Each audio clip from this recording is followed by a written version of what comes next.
Okay, please welcome the alternative medicine group.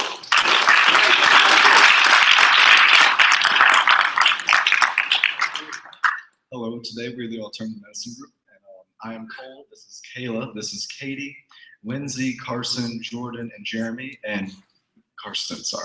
And we're going to talk about alternative medicine today.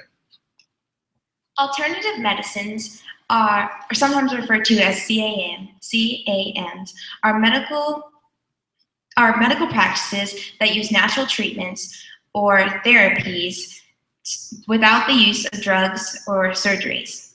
Alternative medicines are different from conventional medicines because they are not scientifically proven to be beneficial and the effects of them are unknown. The alternative medicines include physical therapies, meditation, massage, traditional Chinese medicine, that's such as acupuncture, herbal remedies, and holistic approaches. These practices have been around for hundreds of years. For example, traditional Chinese medicines have been around for 23 centuries. They were the first type of medical procedures to ever be conducted. Around the 20th century, the use of these practices declined because there was little scientific evidence supporting them. But recently, today, the popularity has increased, but there's still little research being conducted to prove their safety. The actions taken today regarding alternative medication is all about teaching and awareness. This year, the Australian government did research with the National Health and Medical Research Council about how helpful alternative medicine can be. Within that council, they talked about the legitimacy, the reliability, and the effects of alternative medication. They also talked about the placebo effect. Though we don't have the Australian government and the National Health and Medical Research Council did work over in Australia, though we don't have anyone here to do it, we can bring that over and also educate everybody about alternative medication. There are a few current compelling issues on the topic of alternative medicine today. One of the main topics is alternative medicine isn't scientifically backed, as its core definition is basically medicinal practices that aren't backed by science. And because of this, a lot of people don't agree with alternative medicine and they don't believe in it. But yet there are other cases in which people completely believe in alternative medicine, such as one example, religion. Millions of people believe in religions all around the world, and that's one of their big alternative medicines. Another big issue, as stated by Kayla, is research. Yes, there has been some research done recently, but in general, there isn't much research for what we want now. The recent research has just been to see if it's effective somewhat and just to test a little bit of things. But what we are aiming for is to research it wholly and see if there are any new medicinal practices we'll be able to learn from it.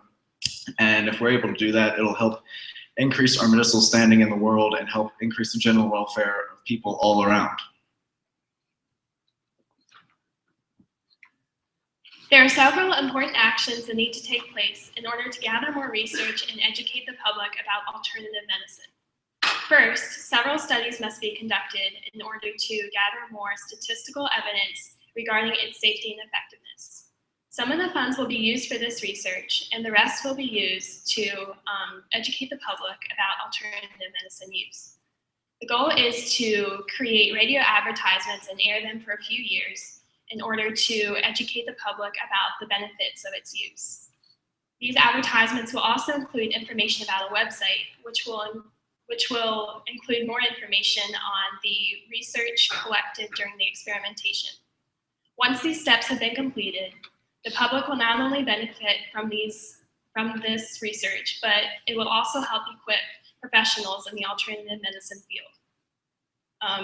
Funding this research will finally give doctors, therapists, and their patients statistical data to make informed conclusions regarding alternative medicine practices.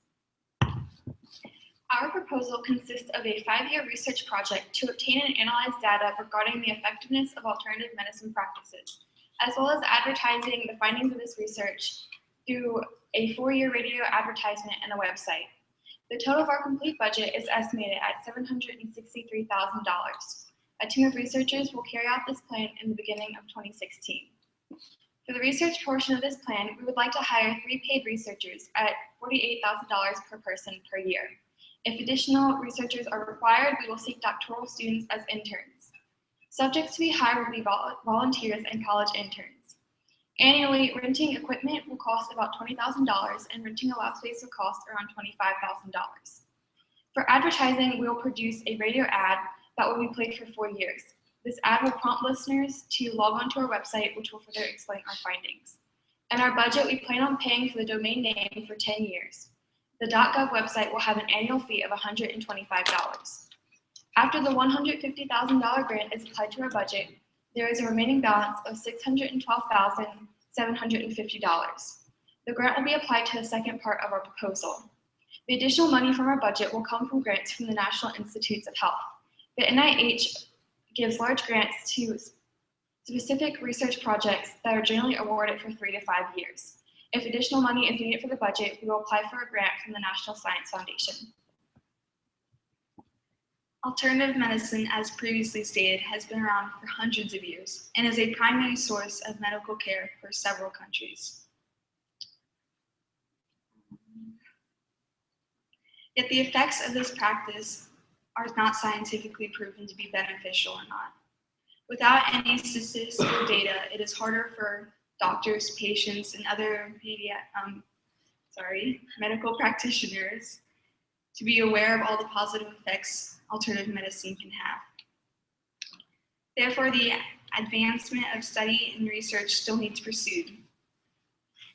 While efforts to find data are currently underway, they are having problems and need help.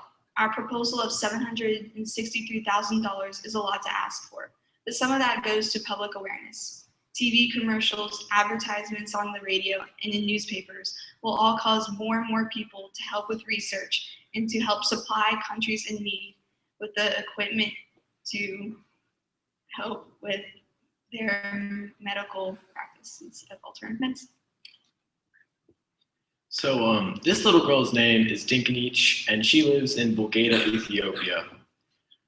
In this picture, she is taking her first drink of fresh water out of a faucet that comes out of a well that was drilled into her backyard.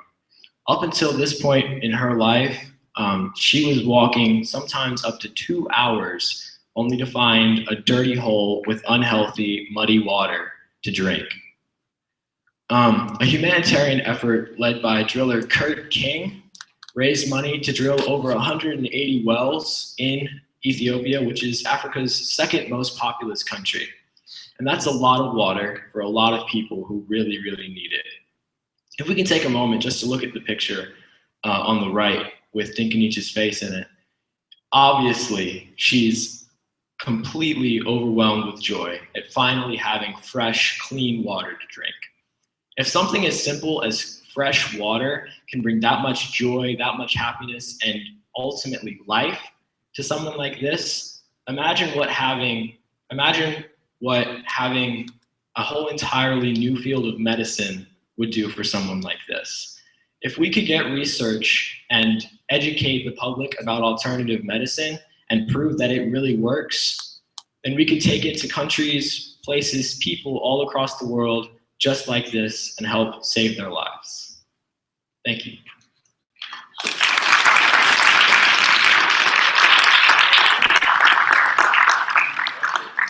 Any questions? Yes. So you said you wanted, or like any volunteers you wanted for 5 years, correct? Yes. What would you do if someone wanted to volunteer but didn't necessarily want to volunteer for 5 years? Well, in that case, I'm sure if, depending on, let me see how to phrase this. That is a lot to ask for someone to be present for a 5-year commitment, especially when they're just volunteering. So in this research project, it will be broken up by the different types of alternative medicine. So it's not going to be one constant study for 5 years. That way, it would probably be more around like a 6-month study if they want to volunteer for only a short amount of time. Okay. I have seen recently articles about those kind of products, vitamins, that actually contain not really what they said they contain. Have you heard about anything? Are there any regulations about all this alternative medicine? Well, in our proposal, we're really focusing on not as much like supplements as the different types of ancient alternative practices such as yoga, Ayurveda, acupuncture. So we didn't really study a lot about the different types of supplements you can take. Even beyond that, though, is there any sort of like regulation of alternative medicine practices, or is it like supplement or otherwise? Is there any group out there that sort of regulates these things? Currently, a lot of there's a lot of people who like don't do any of that. So in most cases, no. There's no one who regulates it. That's why alternative medicine can be such a controversial topic. As Kayla and Cole talked about, there was an Australian research project which went into studying the legitimacy and the actual regulation of the effects of that. I think that ended up the result of that was that the specific alternative medicine, which was homeopathy or homeopathy, had no effect. So really the answer is no, there aren't any groups, but if we were to provide research and add to that, then I'm sure that there would be groups that would do that. We'd have to get government support also. Anything else? Yeah. We're gonna have to keep moving. Okay. So, very nicely done.